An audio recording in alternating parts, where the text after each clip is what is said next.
नमस्कार, मैं हूं विवेक तड़ियाल और आप सभी का स्वागत है मातृभाषा फेसबुक लाइव की साक्षात्कार श्रृंखला के तीसरे अंक में।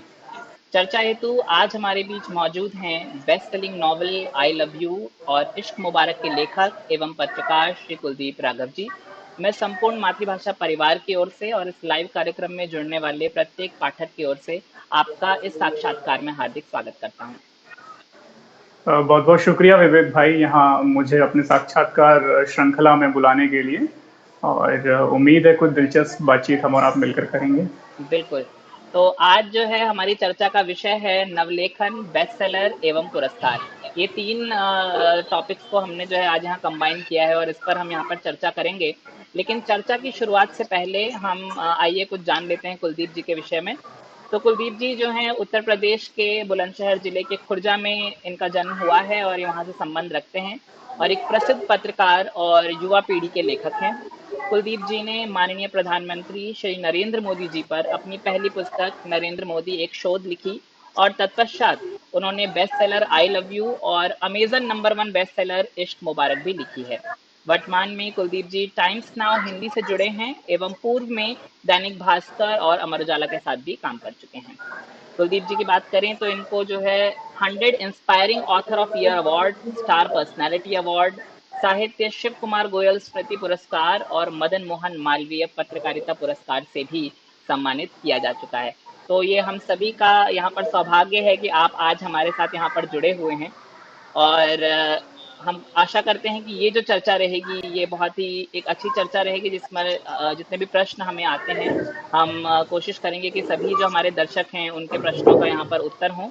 तो चलिए हम इस जी। लाइव साक्षात्कार का शुभारंभ करते हैं और इससे पहले मेरा सभी दर्शकों से अनुरोध रहेगा कि जो लोग हमें इस फेसबुक लाइव के माध्यम से हमारे साथ जुड़ रहे हैं वो इस फेसबुक लाइव की जो सूचना है वो अपने दोस्तों के साथ साझा करना ना भूलें और साथ ही उनके जो प्रश्न हैं वो कमेंट के माध्यम से हम तक पहुंचाए जा सकते हैं। आज जो है सभी लोग जानते हैं कि अंतर्राष्ट्रीय मातृ दिवस है और इस अवसर पर मैं अपनी स्वरचित पंक्तियों से इस चर्चा का शुभारंभ करना चाहूंगा कि वात्सल्य का अक्षय भंडार हो, वात्सल्य का अक्षय भंडार हो, तुम स्वयं में एक संसार हो, प्रेरणा हो हम सबके जीवन की, तुम ईश्वर कृति निर्विकार हो। तो विभिन्न पहलुओं पर आज जो विषय है हमारा नवलेखन, बेस्टसेलर और पुरस्कार, उस पर हम चर्चा करेंगे।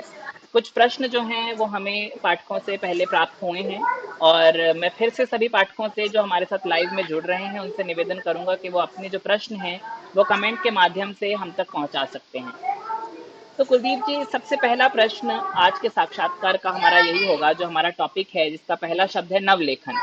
तो जी। नवलेखन कहें या फिर नई वाली हिंदी, जो जिस नाम से ये ज्यादा जो है जाना जाता है, ऐसे लेखन को आप कितनी उम्मीद से देखते हैं? इसका क्या भविष्य आप देखते हैं अगर समकालीन स्थिति पे बात की जाए तो? नवलेखन जो विधा है, जिसे आप नई वाली हिंदी भी कह सकते हैं, तो मेरी समझ से अगर आज के परिदृश्य में हम देखें तो एक उम्मीद की किरण है उन लोगों के लिए, उन पाठकों के लिए जो कहीं ना कहीं हिंदी से कट गए थे, कहीं ना कहीं हिंदी की किताबें पढ़ने की आदत खत्म हो गई थी और उसमें कहीं ना कहीं कारण ये थे कि हिंदी की जो क्लिष्टता थी उसकी वजह से पाठक हिंदी से दूर हुए। और नवलेखन या नई वाली हिंदी हम कहें, इस तरह की परंपरा ने पुनः पाठकों को हिंदी के घर में आने का निमंत्रण दिया है, पुनः पाठकों को हिंदी से जोड़ा है। और जी। जहां तक उम्मीद की बात है, जहां तक इसके भविष्य की बात है, तो ये हिंदी के एक स्वर्णिम काल की शुरुआत आप कह सकते हैं। अभी इसका एक बड़ा रूप आने वाले समय में देखने को मिलेगा। इसके मानक, इसके आधार अलग अलग जरूर हो सकते हैं, लेकिन नवलेखन एक ऐसी परंपरा है जो हिंदी के पाठकों को हिंदी का एक नया पाठक वर्ग बना रही है। और जिस तरह से पहले अंग्रेजी की किताबों को लेकर एक रुचि देखी जाती थी, एक प्रतिस्पर्धा देखी जाती थी, अभी हिंदी के कुछ लेखकों में जो नवलेखन करते हैं, नई वाली हिंदी लिखते हैं या थोड़ा सा सरल साहित्य लिखते हैं, थोड़ा सा सरल साहित्यिक किताब लिखते हैं जिसे आम पाठक बड़े साधारण तरीके से पढ़ सके, उनके बीच भी एक हिंदी की प्रतिस्पर्धा, हिंदी लेखन की प्रतिस्पर्धा, हिंदी की किताबों की बिकने की प्रतिस्पर्धा देखने को मिली है। तो मुझे लगता है कि यह भविष्य के लिए एक बहुत अच्छी विधा है जो एक बड़ा परिवर्तन हमें भविष्य में दिखाने वाली है।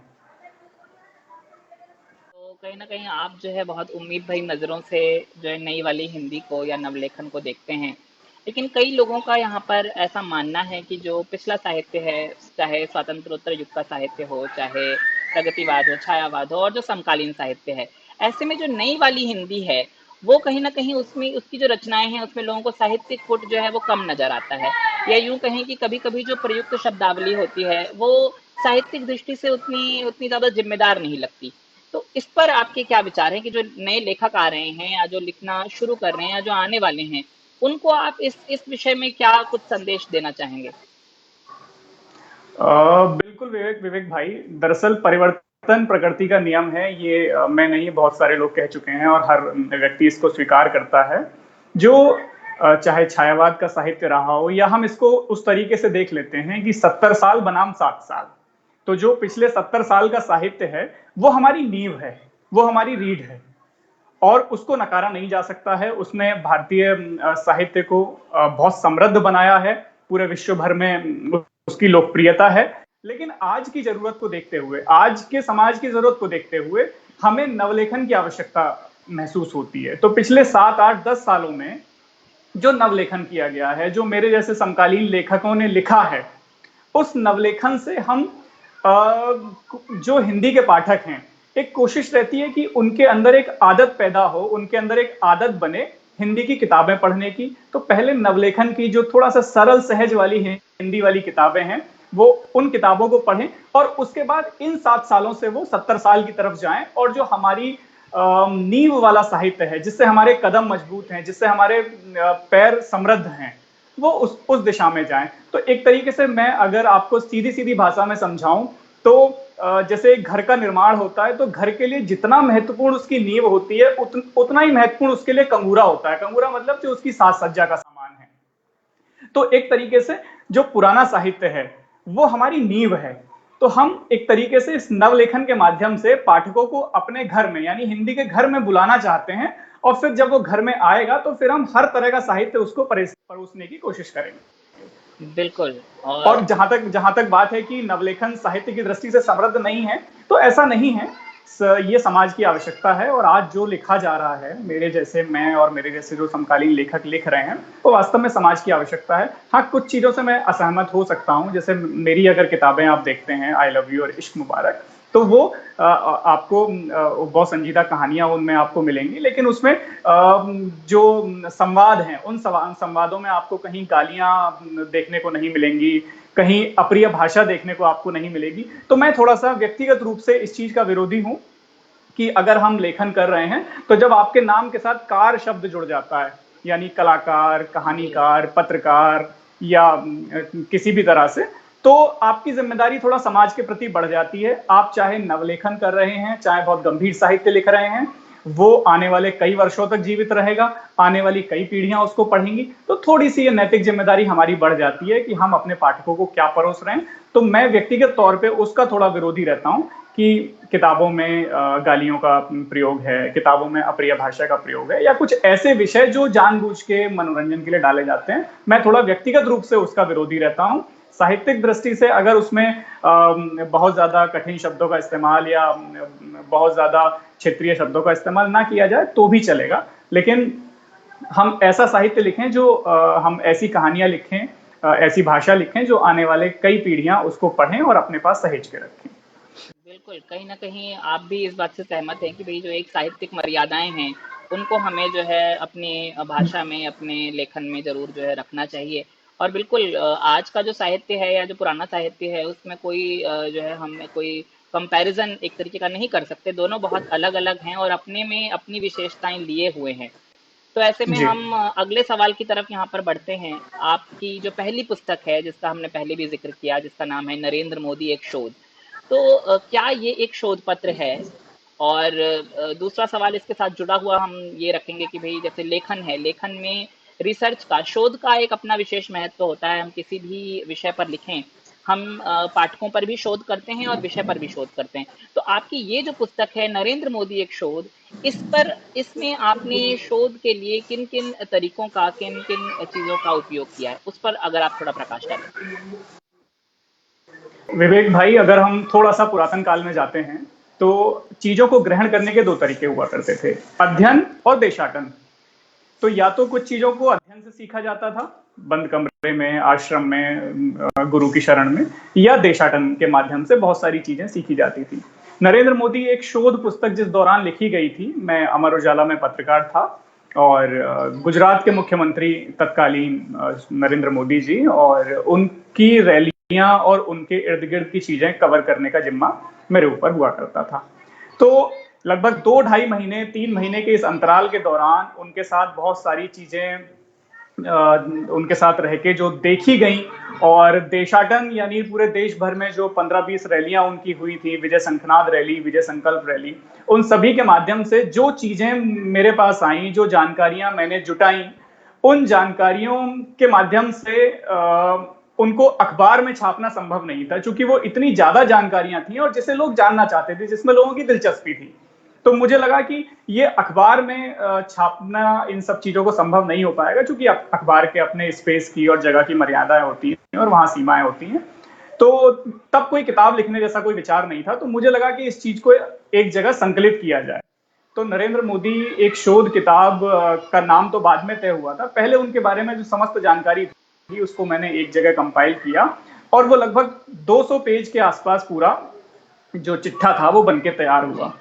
तब मेरे एक संपादक रहा करते थे, उनको मैंने इस बात का जिक्र किया, तो उन्होंने मुझे मशवरा दिया कि इस किताब को आप किसी प्रकाशक को भेजें और ये भारत के प्रधानमंत्री के बारे में एक अच्छा संकलन हो सकती है। तो वहां से ये एक आइडिया का जन्म हुआ। और एक मेरे मित्र हैं टीवी के पत्रकार, तो जब ये अप्रत्याशित जीत नरेंद्र मोदी की 2014 में जब भारतीय जनता पार्टी की जीत हुई थी, तो उन्होंने टीवी पे एक लाइन बोली थी कि नरेंद्र मोदी जी की ये जीत शोध का विषय बन गई है, कि भारत में किसी एक पार्टी ने इतना जो बहुमत प्राप्त किया है, ये बहुमत वाकई शोध का विषय है। तो इस किताब के नाम का जन्म वहां से हुआ था कि नरेंद्र मोदी एक शोध। तो इस किताब में जब आप पढ़ेंगे तो भारतीय जनता पार्टी ने पिछले 1 साल पहले यानी 2014 में चुनाव हुआ था, तो 2013 से ही नरेंद्र मोदी जी को किस तरह से प्रोजेक्ट कर अपनी रणनीति बनाई थी, वो पूरी रणनीति और उनके आसपास के लोगों के साक्षात्कार आपको इस किताब में मिलेंगे। और जहां तक शोध की बात है, तो ये कोई उस तरह का शोध नहीं है जो विश्वविद्यालय में किया जाता है, या किसी पर्पस से किया गया शोध नहीं है। ये मेरे काम का हिस्सा था, और उसी काम के हिस्से से जो रिपोर्ट्स और जो विशेष जानकारी मेरे पास आई, उसी जानकारी को किताब के रूप में, किताब की शक्ल में मैंने करने की कोशिश की थी। बिल्कुल। तो यहाँ पर एक और इससे जुड़ा हुआ प्रश्न था कि भाई शोध के लिए आप किन किन तरीकों का उपयोग करते हैं, चाहे नरेंद्र मोदी एक शोध आपका जो बुक किताब है वो हो, या फिर इश्क मुबारक हो, आई लव यू हो, दोनों तीनों किताबों के लिए अलग अलग मुझे ऐसा लगता है कि आपने पाठक स्तर पर या फिर लेखन के स्तर पर कोई शोध किया होगा। उसके बारे में आप थोड़ा जो है हमारे पाठकों से साझा कीजिए। देखिए, सबसे पहले जब आप कोई कहानी लिखते हैं या कोई किताब लिखते हैं, तो आपके दिमाग में, भले ही आप उसको जाहिर ना करें, लेकिन आपके दिमाग में एक चीज तो आ ही जाती है कि हमारी टारगेट रीडर कौन है, हमारा रीडर वर्ग कौन सा होगा। जैसे अखबारों का है, क्योंकि मैं अखबार से जुड़ा रहा हूं, तो हर अखबार का अपना टारगेट रीडर होता है। टाइम्स ऑफ इंडिया का टारगेट रीडर अलग है, अमर उजाला का टारगेट रीडर अलग है, दैनिक भास्कर का टारगेट रीडर अलग है। तो हम इस चीज को पहले हम विचार कर लेते हैं कि हम जो कहानी लिखने जा रहे हैं या हम जो पुस्तक लिखने जा रहे हैं, उसको टारगेट किस वर्ग के लिए किया जा रहा है। तो मैं सबसे पहले कोशिश करता हूं कि मेरी जो कहानियां हैं वो युवाओं को पसंद आए, और उस संजीदगी के आधार पर उस एक वर्ग से ऊपर जाने की मेरी कोशिश रहती है कि मेरी कहानियां 18-20 से लेके 40-50 तक के लोग इस कहानी को पढ़ सकते हैं। जहां तक शोध का विषय है, तो मैंने नरेंद्र मोदी एक शोध लिखी, उसके बाद दोनों किताबें मेरी प्रेम कहानियां हैं, अलग अलग तरह की हैं। तो शोध, जब आप किताबों के लिए जब शोध करते हैं, तो आपको कहानियां अपने आसपास से मिलती हैं, और उन आसपास से जो कहानियां आपको मिलती हैं उस पर आप चिंतन करते हैं कि उन कहानियों को क्या वाकई पन्ने पर उतारा जा सकता है, क्योंकि आपको हर कहानी महत्वपूर्ण लगती है। लेकिन जब आप उसको पन्ने पर उतारने की कोशिश करते हैं, कि भाई इस कहानी को अब मुझे लिखना है, तो आपको शुरू से लेके और उसके क्लाइमैक्स तक एक पूरा ड्राफ्ट बना लेना होता है। क्योंकि भाई अगर आपको दूरी तय करनी है ये, तो आपको रास्ता तो पता होना चाहिए ना कि किन रास्तों से होके आप गुजरेंगे। तो जब आप किसी किताब की शुरुआत करते हैं तो आपको एक अंत तय करना होता है कि मैं किन किरदारों के बीच से होके गुजरूंगा और मुझे इस कहानी का अंत कहाँ करना है। हालांकि लिखते लिखते कुछ कुछ परिवर्तन हो सकते हैं, लेकिन एक ओवरऑल ड्राफ्ट आपको खींच लेना होता है जिससे कि आप बहके ना उस कहानी को लिखते वक्त। तो मेरी कोशिश यही रहती है कि मैं कोई भी कहानी पहले सोचता हूँ, उसकी पूरी रूपरेखा बनाता हूँ, उसके किरदारों के नाम तय करता हूँ, और एक जो मैं करता हूँ, मुझे नहीं पता बाकी मेरे समकालीन लेखक करते हैं कि नहीं करते, मैं किताब का टाइटल पहले तय कर लेता हूँ। क्योंकि अगर आप किताब का टाइटल पहले तय कर लेंगे तो आप कहानी लेखन में उस टाइटल को जस्टिफाई कर पाएंगे जी। अगर आप कहानी का टाइटल बाद में तय करेंगे तो आप उस किताब के बीच से कोई टाइटल खोजेंगे। मेरी अपनी कोशिश रहती है कि मैं किताब का टाइटल पहले तय कर लूं, जिससे कि मैं किताब के उस टाइटल को अपनी कहानी में जगह जगह जस्टिफाई कर सकूं। तो आप सोचें, पढ़ें और कहानी का ड्राफ्ट तैयार करें। यही उपन्यास लेखन या किताब लेखन के लिए शोध के यही विषय हो सकते हैं। बाकी अगर आप पढ़ाई के शोध की बात या स्कूल कॉलेज के शोध की बात करते हैं तो वहां अलग तरह की व्यवस्थाएं हो सकती हैं।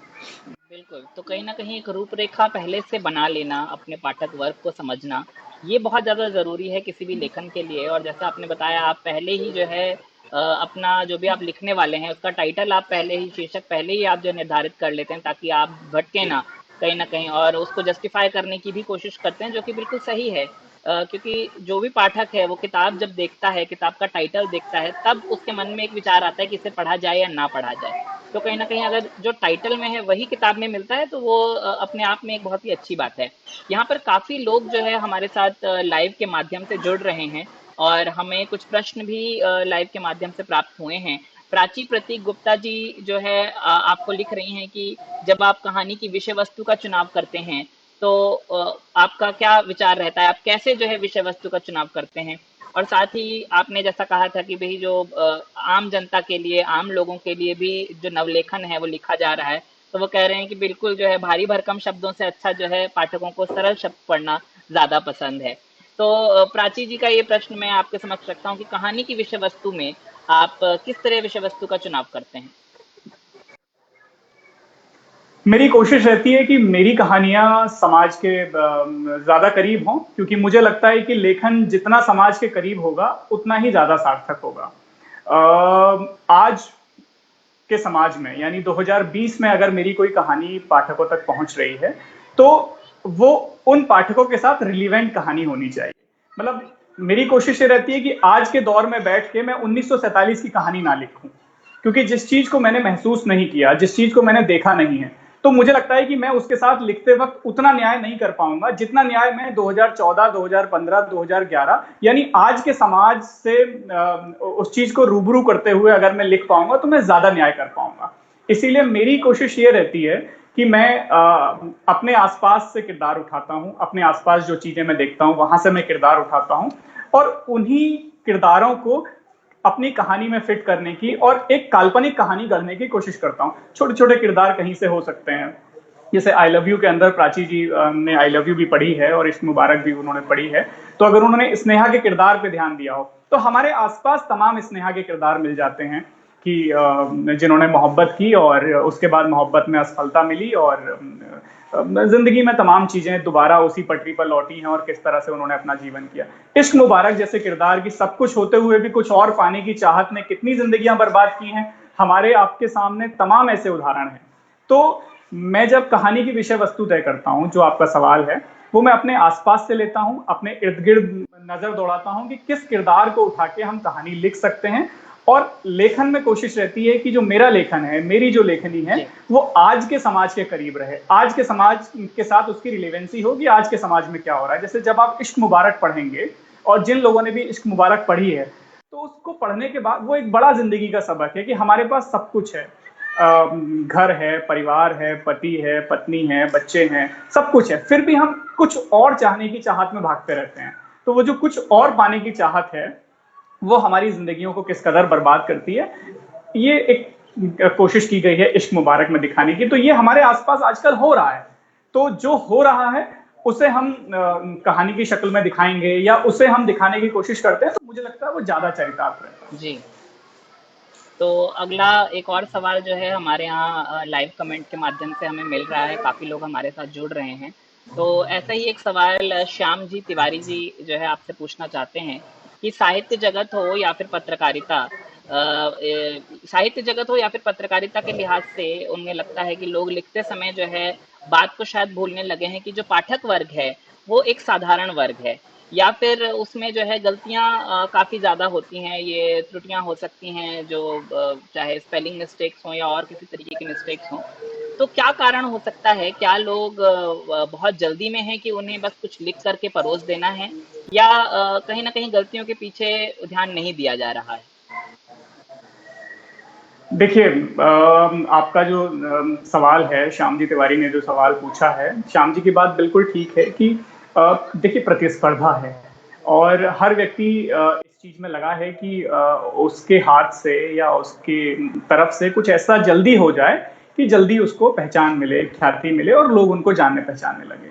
तो ऐसा अधिकांश लोगों में देखने को मिल रहा है कि अगर आप लेखन कर रहे हैं तो उससे पहले आप पाठन कर लें।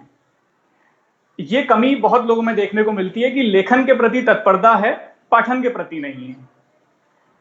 पत्रकारिता पेशे में भी मैं ये देखता हूं कि लोग आते हैं, इंटर्नशिप करते हैं और उसके बाद संपादक बनने की कोशिश करते हैं। बिल्कुल। वो कुछ कुछ चीजें होती हैं कि आपको पहले पढ़ना पड़ेगा।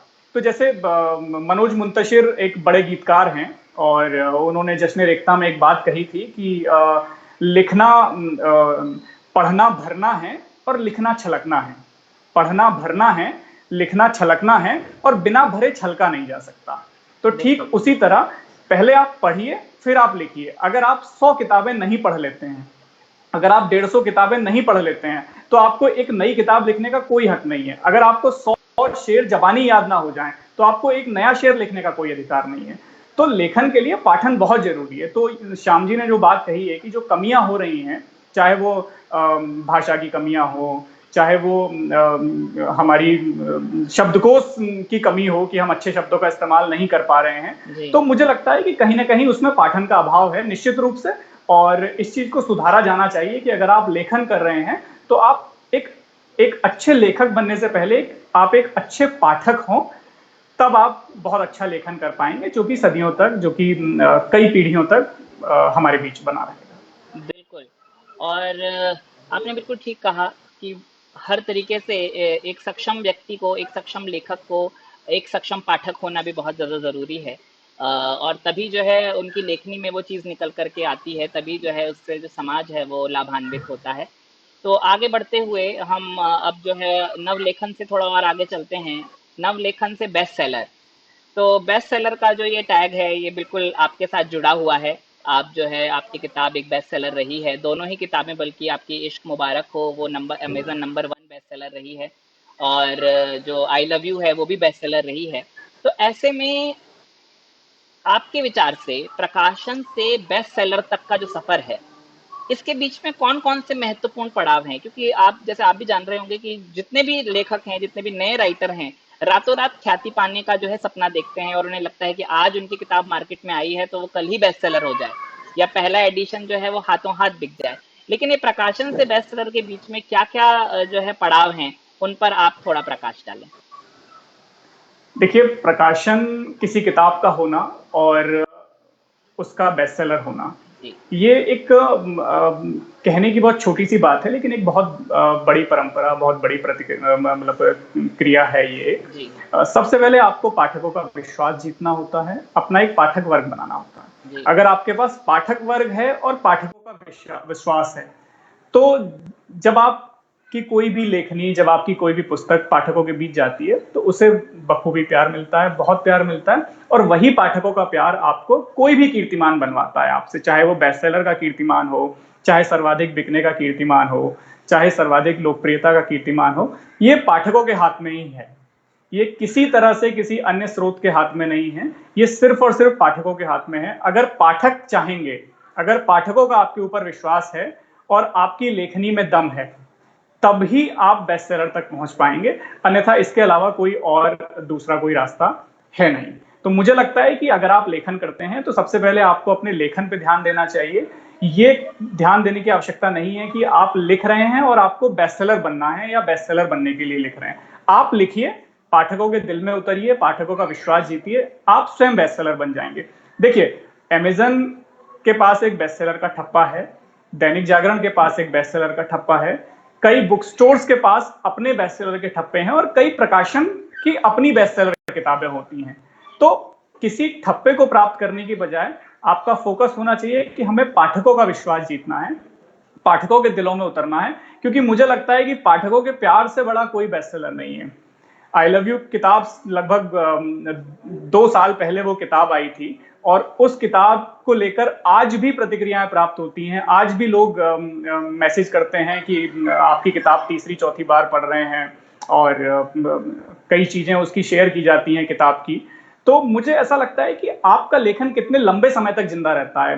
किसी भी चीज की एक सेल्फ लाइफ होती है, पहले वो किताब आपके पहचान से जाती है और फिर वो किताब या कोई भी चीज फिर वो अपने दम पे आगे बढ़ती है। तो अगर आपने अच्छा लिखा है तो आप बहुत लंबे समय तक आगे बढ़ सकते हैं। और जब पाठक आपके बारे में चर्चा करते हैं कि कोई किताब किसी पाठक ने पढ़ी और उसको वो बहुत पसंद आई और उसने उस किताब के बारे में चर्चा की, तो एक पाठक वर्ग का विस्तार होता है। मुझे लगता है असली बेस्ट सेलर तो वही पाठकों का जो विस्तार है, असली बेस्ट सेलर तो वही है। तो मुझे ऐसा लगता है कि प्रक्रिया अगर आप देखें तो प्रक्रिया बहुत लंबी है, लेकिन मुझे लगता है उस प्रक्रिया पे ध्यान देने की बजाय अपने लेखन पे ध्यान देना चाहिए, अपने लेखन को सुदृढ़ और मजबूत बनाना चाहिए।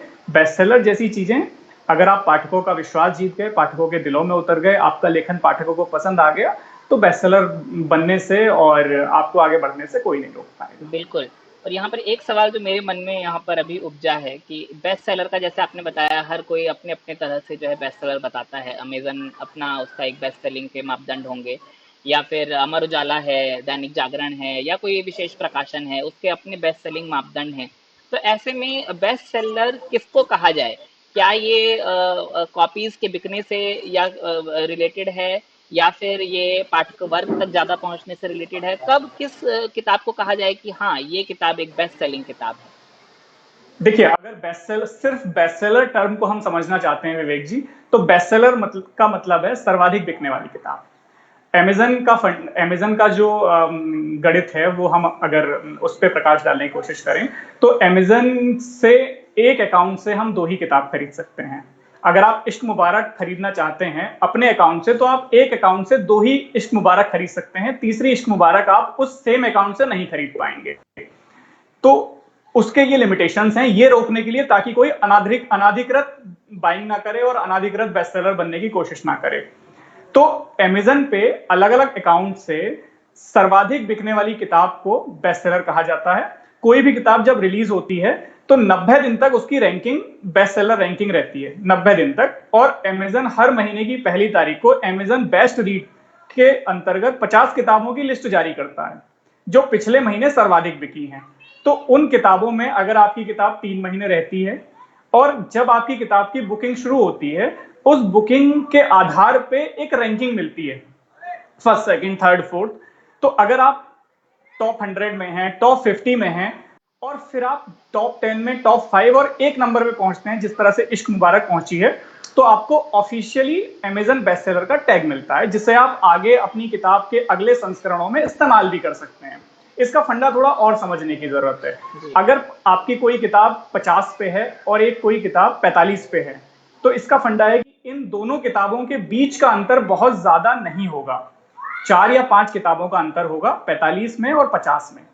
जब आपकी किताब कोई 35 पे है और 45 पे है, तो इसका अंतर 10 किताबों के आसपास होगा। लेकिन जब ये रैंक ऊपर बढ़ती है, यानी जब ये रैंक 10, 9, 8 आती है, तो इन किताबों के बीच में किताबों का अंतर, यानी कॉपियों का अंतर बहुत ज्यादा होने लगता है। इसी तरीके से जब आप 5, 4, 3, 2, 1 पे आएंगे, तो इन किताबों के बीच अंतर थोड़ा ज्यादा हो जाता है। तो 40 से 45 आना और 45 से 40 आना तो थोड़ा आसान होता है, लेकिन 5 से 4 पे और 4 से 3 पे और 3 से 2 और 2 से 1 पे आना, वो लड़ाई थोड़ी सी गंभीर हो जाती है, क्योंकि वहां पे कॉपियों की बिक्री का अंतर बहुत ज्यादा हो जाता है। तो आपके सवाल का जवाब, कि बेस्टसेलर क्या है। बेस्टसेलर सिर्फ बिकने से मतलब है, किताब की कहानी कैसी है, पाठकों ने पसंद की है या नहीं की है, उससे उसका कोई लेना देना नहीं है। बेस्टसेलर का मतलब सिर्फ और सिर्फ बिकने से है, सर्वाधिक बिकी किताब, चाहे किसी अमेजन जारी करता है तो अमेजन के प्लेटफॉर्म से है, दैनिक जागरण जारी करता है तो दैनिक जागरण, नीलसन एक एजेंसी है जो किताबों की बिक्री का डेटा कलेक्ट करती है, उस डेटा कलेक्शन के आधार पे दैनिक जागरण हर तिमाही अपनी लिस्ट जारी करता है। तो वो उसका मतलब बिक्री से है, पसंद से नहीं है। तो ये बिल्कुल क्लियर है, बेस्टसेलर का मतलब बिकने से है, पसंद से नहीं है। बिल्कुल। और यहाँ पर एक सवाल जो है हम कमेंट से लिख लेना चाहेंगे। अपूर्वा सिंह जी जो है हमारे साथ लाइव जुड़ी हुई हैं, और उनका ये प्रश्न है कि वो अगर अपनी आत्मकथा लिखना चाहें, उनको लिख रही हैं कि अगर मैं अपनी आत्मकथा लिखना चाहूँ तो क्या उस किताब को सफलता मिल पाएगी। और साथ में वो लिखती हैं कि वो कोई ऐसी एक बड़ी हस्ती नहीं है, लेकिन तब भी अगर वो अपनी आत्मकथा लिखती हैं तो क्या उसकी सफलता के क्या मापदंड होंगे, किन मायनों में जो है उसे सफलता मिल सकती है।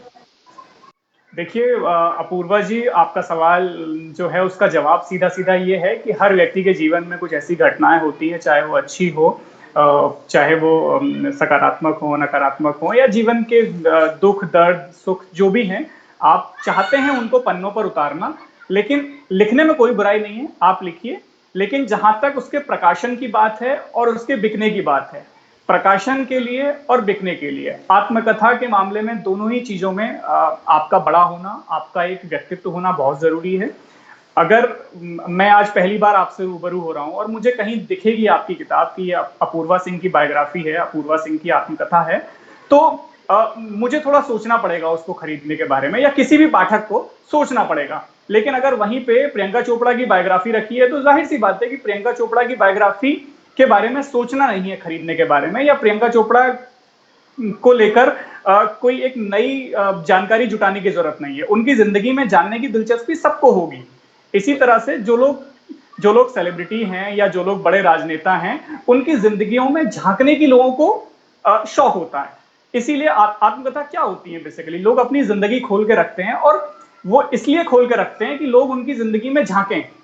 और ये भारतीय समाज है, इसको लोगों की जिंदगी में झांकने की बहुत दिलचस्पी है।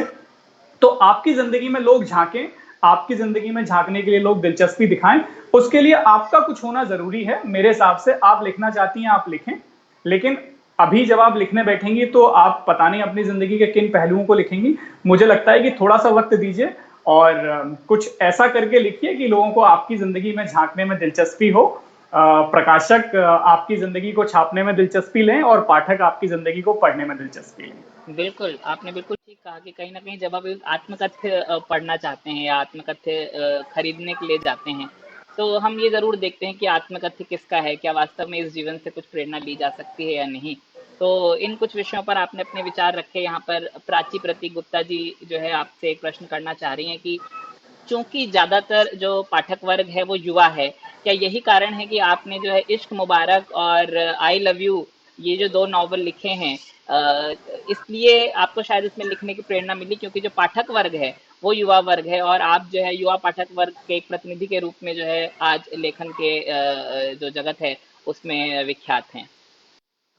प्राची जी, मैंने इस बात का जवाब विवेक भाई को पहले भी दिया था जी। कि मैं जब लिखता हूं तो मेरे दिमाग में बिल्कुल ये रहता है कि मेरी जो कहानियां हैं वो 18 से और 40-45 और मैक्सिमम 50 साल तक के लोगों तक पहुंचे, क्योंकि मुझे लगता है कि मैं अपने हम उम्र जो लोग हैं, जो 18 से, और मान लिया मैं 27 साल का हूं, तो 28 से जो मतलब 18 से जो 30 तक के हैं या थोड़ा सा उससे ऊपर है, तो मेरे दिमाग में बिल्कुल ये बात रहती है कि मैं युवाओं के लिए लिखूं और मेरी कहानियां सब सर्वप्रथम युवाओं को पसंद आए, क्योंकि मुझे लगता है कि मैं अपने उम्र के लोगों को बेहतर समझ सकता हूं, वो लोग क्या पसंद करते हैं और उनको लेखन से कैसे जोड़ा जा सकता है। क्योंकि मैं अपने इर्द गिर्द देखता हूं कि कई पाठक मेरी वजह से हिंदी की किताब मेरे आसपास के लोगों ने पढ़ना शुरू की, और इश्क मुबारक दोनों ही किताबें हिंदी की कई पाठकों की पहली किताब है, यानी कई पाठकों ने पहली हिंदी की किताब आई लव यू और इश्क मुबारक पढ़ी।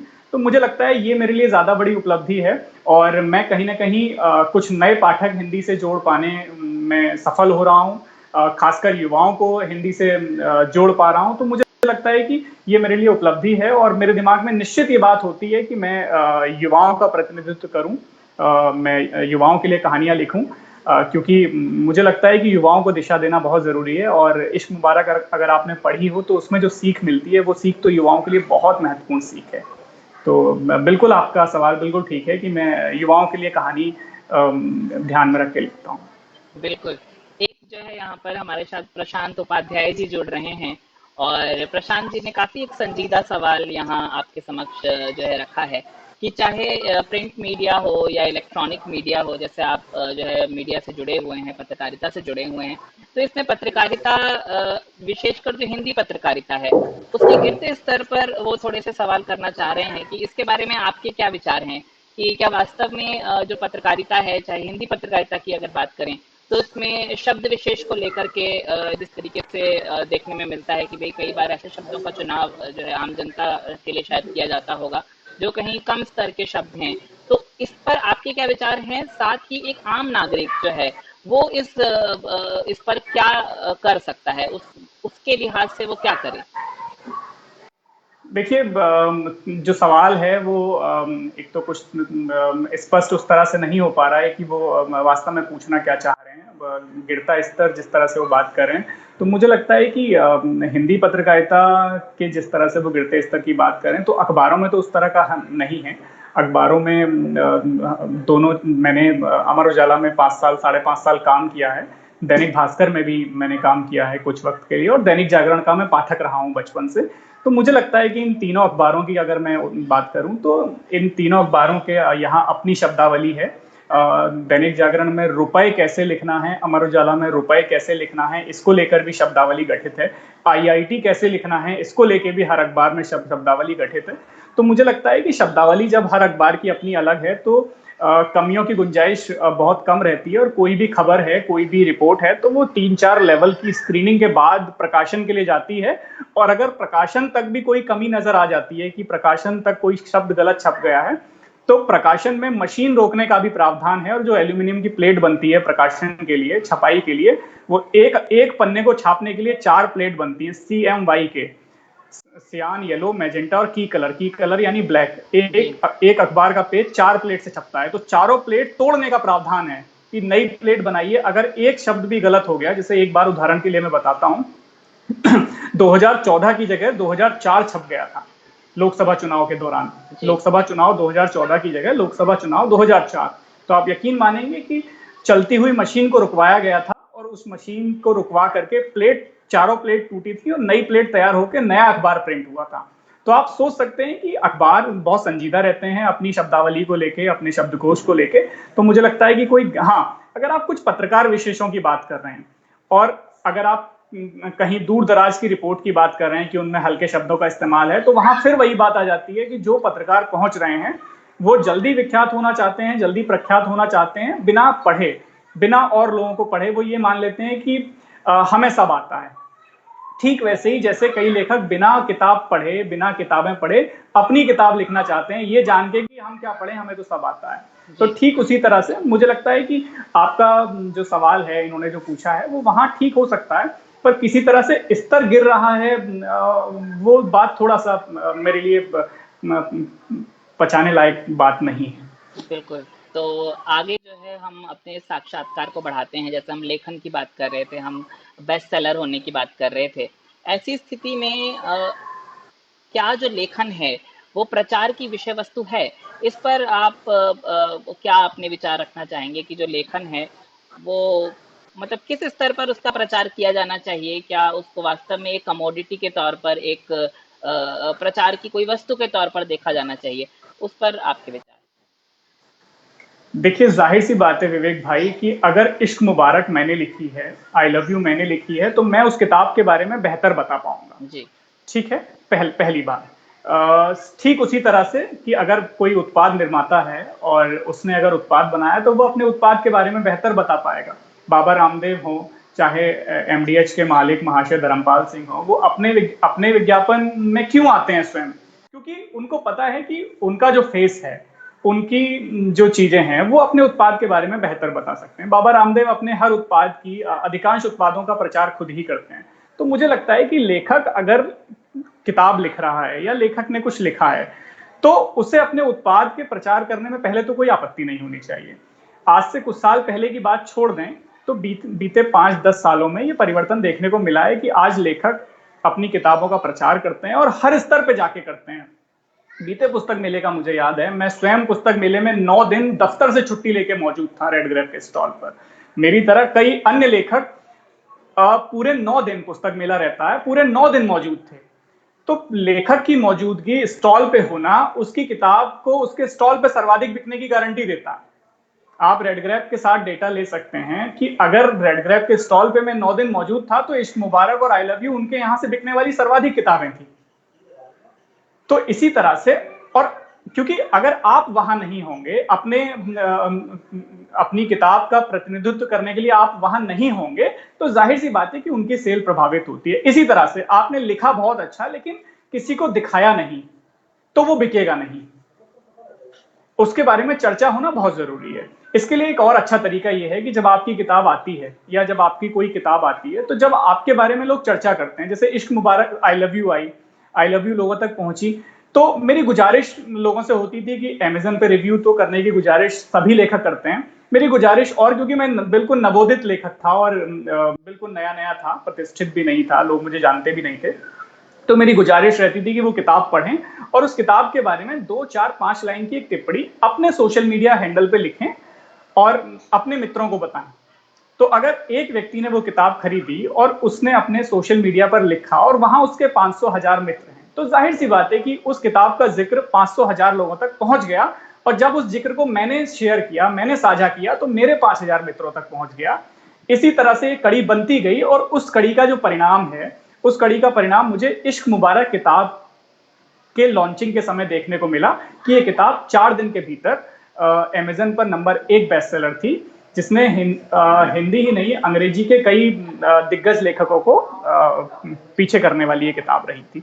तो मुझे लगता है कि प्रचार का माध्यम, आपको अपनी किताब का प्रचार करना चाहिए, आपको अपनी किताब के बारे में बात करनी चाहिए। उसके लिए तमाम तरीके हैं, आप अपना सकते हैं। सोशल मीडिया एक बहुत अच्छा माध्यम है कि आप अपनी किताब की चर्चा सोशल मीडिया पे कर सकते हैं और आपके मित्र और आपके पाठक इसमें बहुत बड़ा रोल अदा करते हैं आपके बारे में चर्चा करने के लिए।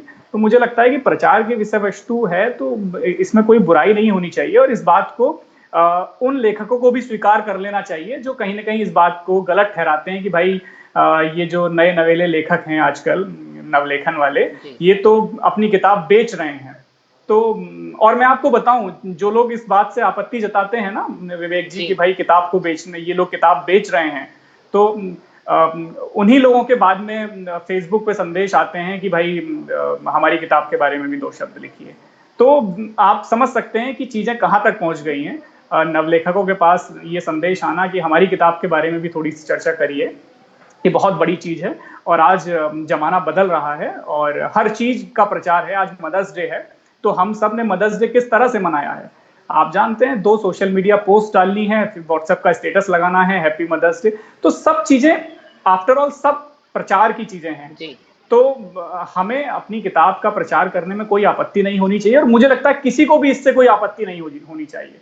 हम और आप लॉकडाउन के दौरान जो फेसबुक लाइव कर रहे हैं या जो बाकी लेखक कर रहे हैं, तो मुझे लगता है ये भी प्रचार का एक माध्यम है। ये भी अब आज मैं आपके मातृभाषा के माध्यम से जितने लोगों से रूबरू हो रहा हूँ उसमें से बहुतों ने मुझे पढ़ा होगा, लेकिन बहुतों के लिए मैं नया भी रहा हूँ, जो कि आज के बाद नहीं रहूंगा जी। आज के बाद लोग आपके माध्यम से कुछ नए पाठक, कुछ नए दोस्त मित्र मिलेंगे ना मुझे, बिल्कुल। तो मुझे लगता है कि इसमें कोई आपत्ति नहीं होनी चाहिए। बिल्कुल, कहीं ना कहीं आप बिल्कुल ठीक कह रहे हैं कि शायद पहले के ज़माने में इस तरीके की सुविधाएं हमारे पास नहीं होती थी कि हम अपनी किताब का इतने बृहद स्तर पर, चाहे सोशल मीडिया हो, चाहे प्रिंट मीडिया हो, इलेक्ट्रॉनिक मीडिया हो, उसमें प्रचार प्रसार कर सकें। लेकिन आज जब हमारे पास इस तरीके की सुविधाएं उपलब्ध हैं, तो बिल्कुल हमें जो है इस तरीके के प्रचार प्रसार करने में किसी प्रकार की जो है कोताही नहीं बरतनी चाहिए और प्रचार करना भी चाहिए। तो यहाँ पर हम जो है अपना अगला सवाल लेंगे, जो कि अपूर्वा सिंह जी जो है हमारे साथ लाइव जुड़ी हुई हैं। उनका कहना है कि भाई जो लेखनी है उसमें सुधार लाने के लिए क्या कुछ किया जा सकता है, कैसे लेखन को सुदृढ़ बनाया जा सकता है। अपूर्वा जी, अच्छा सवाल है आपका, और इसका सिर्फ एक ही जवाब है। आप शायद थोड़ा सा देर से जुड़े, और इसका इसका जवाब मैंने पहले दिया था कि अगर आप लिखना चाहते हैं तो पहले आप खूब सारा पढ़ें, अपनी पसंद का पढ़ें। अगर आपको आत्मकथा लिखनी है तो आप अच्छी अच्छी आत्मकथाएं पढ़ें। आप अभी गायिका उषा उत्थुप जी की आत्मकथा आई है, उल्लास की नाव, आप वो पढ़ें। और वो पहली ऐसी किताब है जो, मतलब पहली ऐसी जीवनी है जो मूल रूप से हिंदी में लिखी गई है। बाकी आत्मकथा अंग्रेजी में लिखी जाती हैं और बाद में उनका अनुवाद किया जाता है। तो मुझे लगता है कि आप पहले पढ़ें, और पढ़ने के अलावा कोई दूसरा ऐसा माध्यम नहीं है जो आपकी लेखनी को सशक्त बनाए, जो आपके शब्दकोश में वृद्धि कर सकता है। तो सिर्फ इसका एकमात्र तरीका है कि अगर आप किताब लिखना चाहते हैं या अगर आप कुछ भी लिखना चाहते हैं तो आप पहले खूब सारा पढ़ें। अगर आप कविताएं लिखना चाहते हैं तो आप अच्छे कवियों की कविताएं पढ़ें और उन्हें कंठस्थ कर लें। अगर आप शायरी लिखना चाहते हैं तो कम से कम 100-200 शेर जबानी याद कर लें। और अगर आप कहानी लिखना चाहते हैं तो आप कहानियों की किताबें पहले 10-20-40-50 कहानियां पढ़ें और उसके बाद एक कहानी लिखने की कोशिश करें। यहाँ छोटा सा सुझाव मेरा एक और हो सकता है कि अगर आप किताब लिखने की दृष्टि से अगर सोच रहे हैं तो उपन्यास की बजाय, अगर आप खुद को लेके उतना विश्वास में नहीं है, तो आप उपन्यास लिखने की बजाय छोटी छोटी कहानियों से शुरुआत करेंगे तो आपको सफलता उस तरह की मिलेगी जैसी आप चाहते हैं। एक जो एक कॉमन टर्म है जिसको हर राइटर शायद समझता है, या हर राइटर के दिल में ये बात जरूर रहती है, राइटर्स ब्लॉक। इस बारे में जो है हमें एक जो है प्रश्न यहाँ पर आया है। अनमोल दुबे जी कमेंट के माध्यम से कह रहे हैं कि भी कहानी में उन्हें कहीं कहीं रुकावट आ जाती है। तो ऐसे में हमारे पास क्या तरीके ऐसे हो सकते हैं जिनसे राइटर्स ब्लॉक की जो समस्या है उससे निपटा जा सके? देखिए, इसका सिर्फ एक तरीका ये है कि आप अपनी सोच का दायरा बढ़ाएं, आप अपनी सोच का विस्तार करें, जी। और आपके जो इर्द गिर्द के लोग हैं जिनसे आप हमेशा बात करते हैं, जिनसे आप मशवरा लेते हैं, उनसे चर्चा करें। एक 4 या 5 लोगों का एक अपना ग्रुप बनाएं जिसके साथ आप अपनी कोई भी कहानी जब आप लिखने की शुरुआत करें तो उनके साथ साझा कर सकते हैं। जैसे मैं आपको अपना तरीका बताता हूँ कि जब भी मैं किसी नई कहानी पर विचार करता हूँ तो मैं 5 लोग हैं मेरे पास जो अलग अलग उम्र के हैं, और उसमें मेल भी हैं, फीमेल भी हैं। तो मैं उस कहानी का जो प्लॉट है उन 5 लोगों के साथ साझा करता हूं। उन 5 लोगों के फीडबैक के बाद मैं उस कहानी पर आगे बढ़ता हूं, और कभी कोई रुकावट होती है तो मैं उन 5 लोगों के साथ ही डिस्कस करता हूं कि मैंने यहां तक लिखा है और यहां के बाद कुछ बदलाव की गुंजाइश है, या यहां कुछ रुकावट लग रही है, यहां या फिर यहां जो मैंने सोचा था वो मुझे थोड़ा कमजोर लग रहा है, तो उसे कैसे मजबूत किया जाए। जी।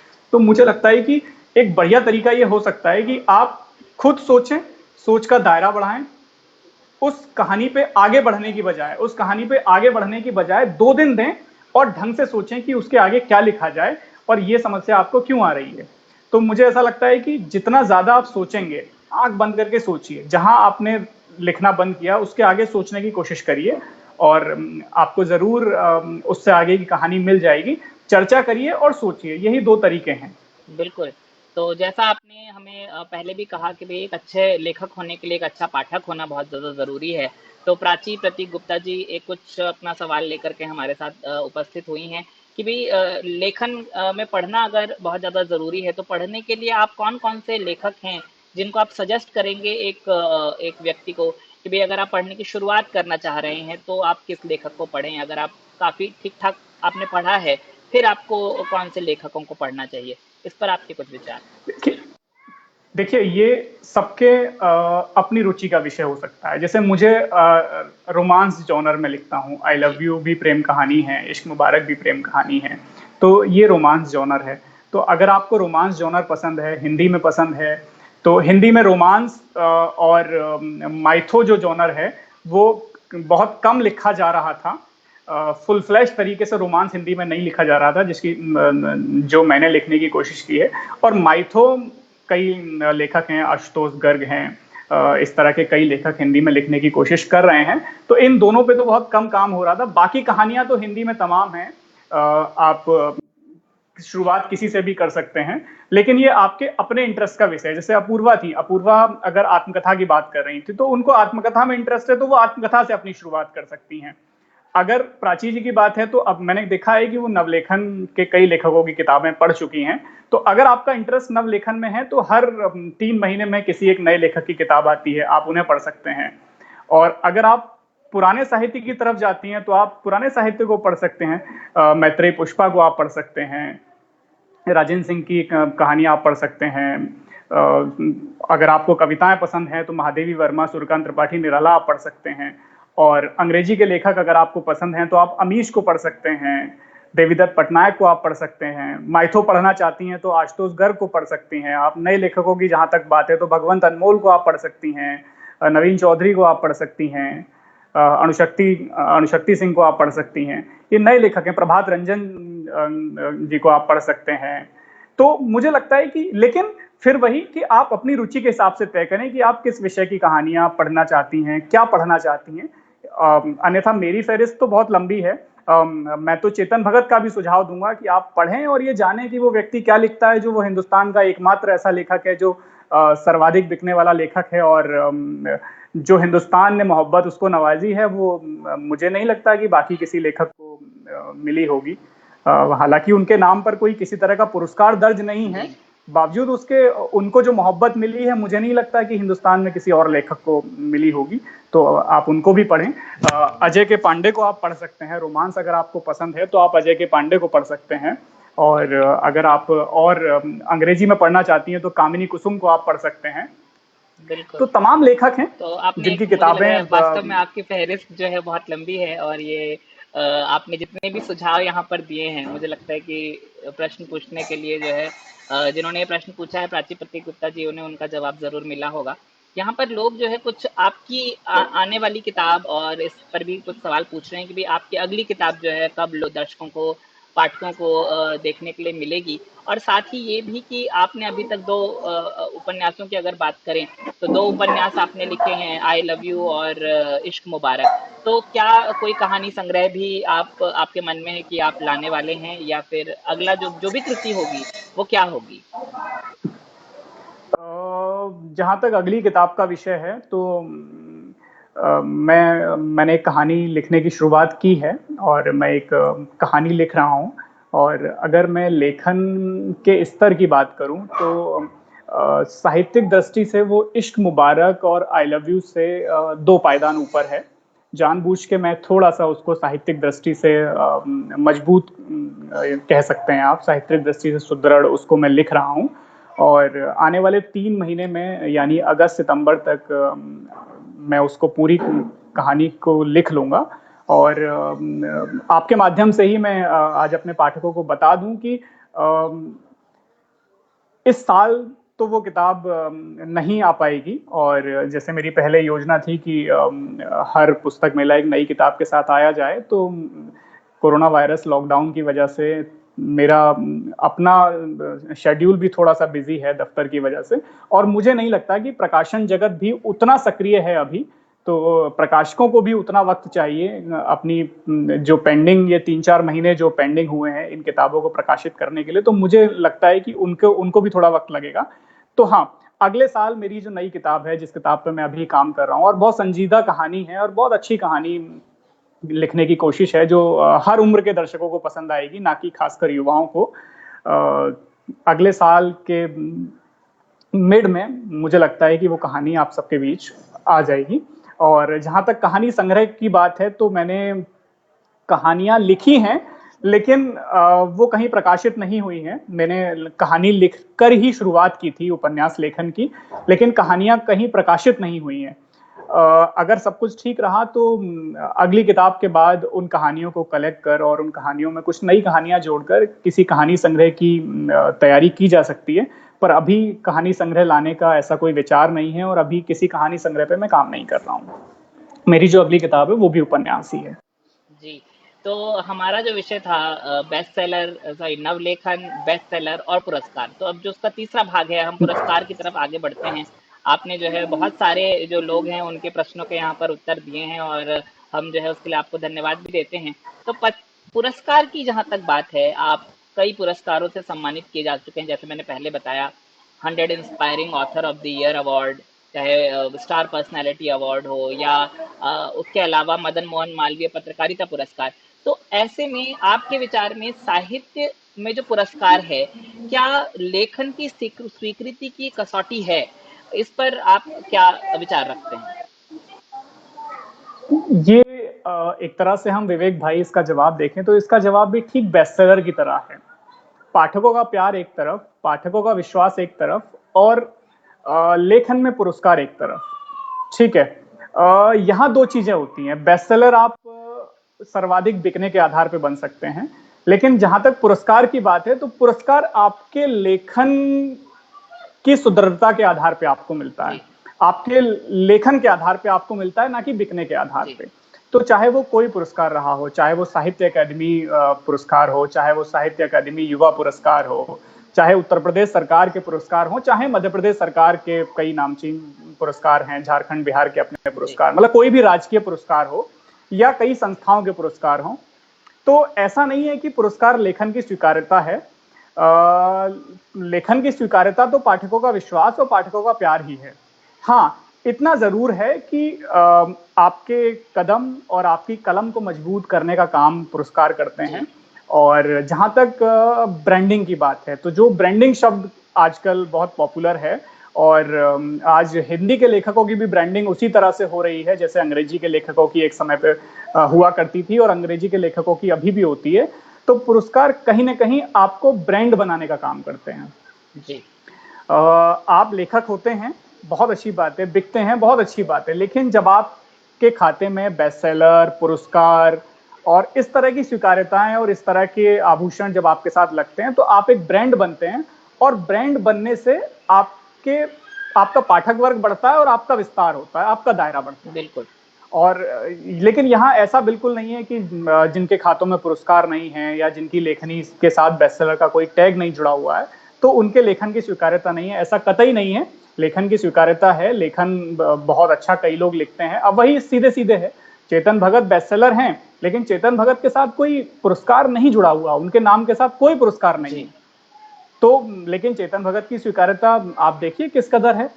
तो ठीक उसी तरह से है कि आप ब्रांड बनते हैं, सारी चीजें आपके अलंकरण हैं, सारी चीजें आपको सुशोभित करती हैं, लेकिन ऐसा नहीं है कि लेखन की स्वीकार्यता सिर्फ इन्हीं चीजों से होती है।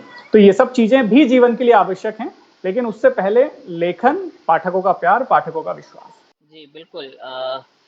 आप चूंकि खुद पत्रकार हैं, आप पत्रकारिता से संबंध रखते हैं, ऐसे में जो पत्रकारिता है वो साहित्य को कैसे और कितना संबल देती है या दे सकती है, इस पर आपके कुछ विचार?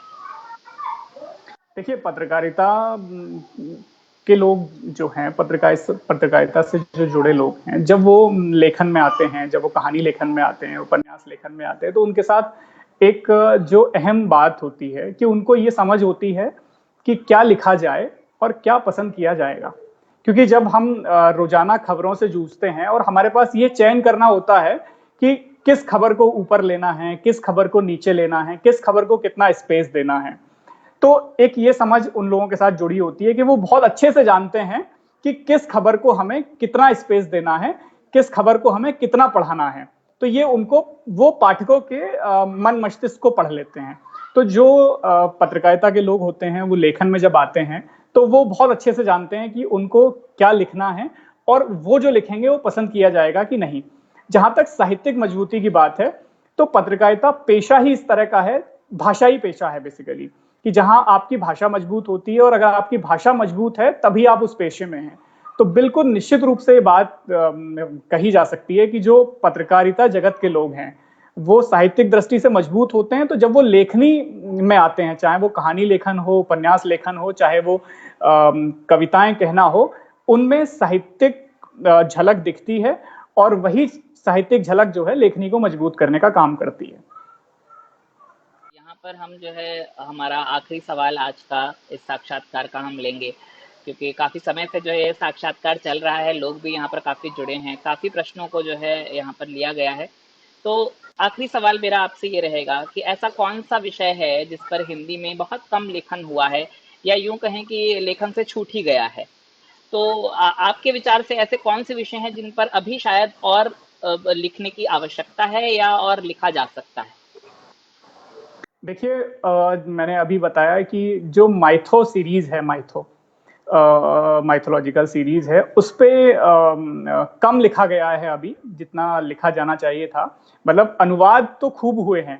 अमीश त्रिपाठी ने जो किताबें लिखी, उन किताबों के अनुवाद हिंदी में हैं, लेकिन पूरी तरह से हिंदी में जो माइथोलॉजिकल सीरीज हैं वो अभी कम लिखी गई हैं।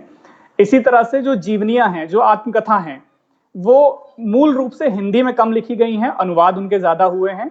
बड़े सेलिब्रिटीज के जो जीवनियां हैं वो सब अंग्रेजी में हैं और उनके बाद में अनुवाद हुए हैं, तो जीवनियां कम लिखी गई हैं। रोमांस कम लिखा गया है हिंदी में। आई लव यू और इश्क मुबारक रोमांस जॉनर की किताबें हैं, तो अंग्रेजी में रोमांस बहुत लिखा गया है। रविंदर सिंह हो, चाहे अजय के पांडे हो, चाहे निकिता सिंह हो, है ना, प्रीति शेनॉय हो, इन लोगों ने अंग्रेजी में रोमांस खूब लिखा है।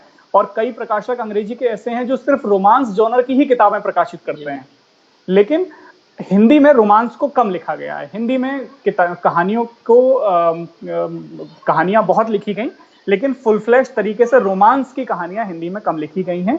और इसके अलावा जीवनियां हुई, माइथो हुई, रोमांस जॉनर पे हुआ। और मुझे लगता है कि यही 3-4 विषय ऐसे हैं जो हिंदी में अछूते हैं और इन पे लिखा जाना चाहिए। और एक और जो सबसे बड़ा विषय है, हिंदी में इरोटिका कम लिखे गए हैं। जी।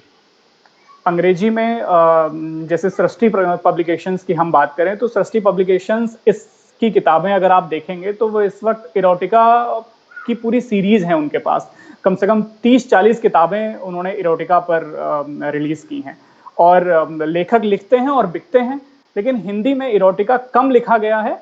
और मुझे लगता है कि उस दमखम को झेलने वाले लेखक चाहिए जो हिंदी में इरोटिका भी लिख पाए। संदीप नैयर जी की किताब है डार्क नाइट, वो इरोटिका है। जी। और मुझे लगता है कि उसके अलावा मैंने कोई किताब इस तरह की नहीं देखी जो फुल फ्लैश तरीके से इरोटिका हो, या है भी तो इस क्षेत्र में भी काम होने की हिंदी में आवश्यकता है। क्योंकि ये सब चीजें साहित्य के लिए जरूरी है कि अगर हम हिंदी में किताबें लिख रहे हैं तो बिल्कुल उसी कल्चर पे दें। अभी आप देखिए नवलेखन की जो किताबें हैं पिछले 10 सालों वाली, उन किताबों का बिकने के पीछे क्या कारण है कि उन किताबों का प्रकाशन हूबहू अंग्रेजी की तरह हुआ है।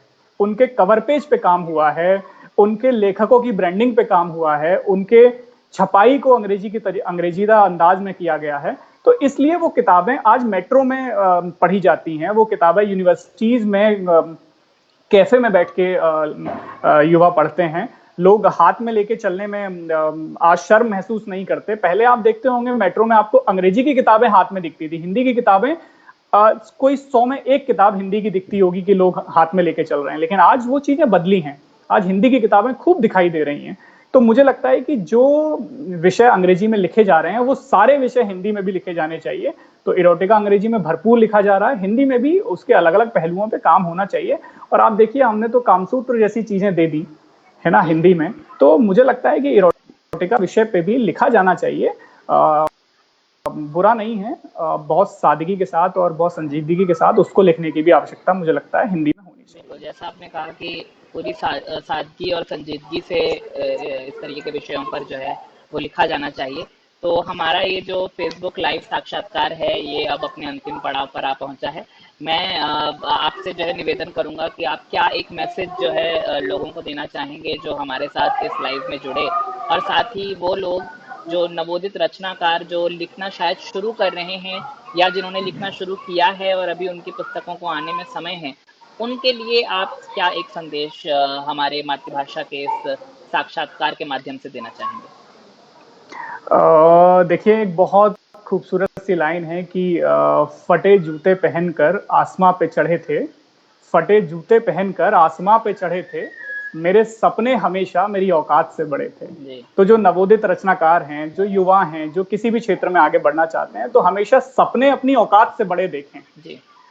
सचिन तेंदुलकर हो, अमिताभ बच्चन हो, चेतन भगत हो, या किसी भी क्षेत्र के महारथी हो, उन्होंने अपनी औकात से बड़े सपने देखे, इसलिए आज वो एक ऐसे मुकाम पे हैं कि उनके जैसा दूसरा शख्स कोई बनना संभव हो पाएगा या नहीं, ये बहुत बड़ा सवाल है। लेखनी मजबूत करें, लिखना चाहते हैं तो खूब पढ़ें। अगर कुछ करना चाहते हैं तो जिस तरह का करना चाहते हैं, लेखन से अलग के युवाओं के लिए कह रहा हूं कि जो कुछ और करना चाहते हैं वो जो करना चाहते हैं अपनी तरह के लोगों को देखें, उन्हें वॉच करें और उसके बाद कोई कदम उठाएं।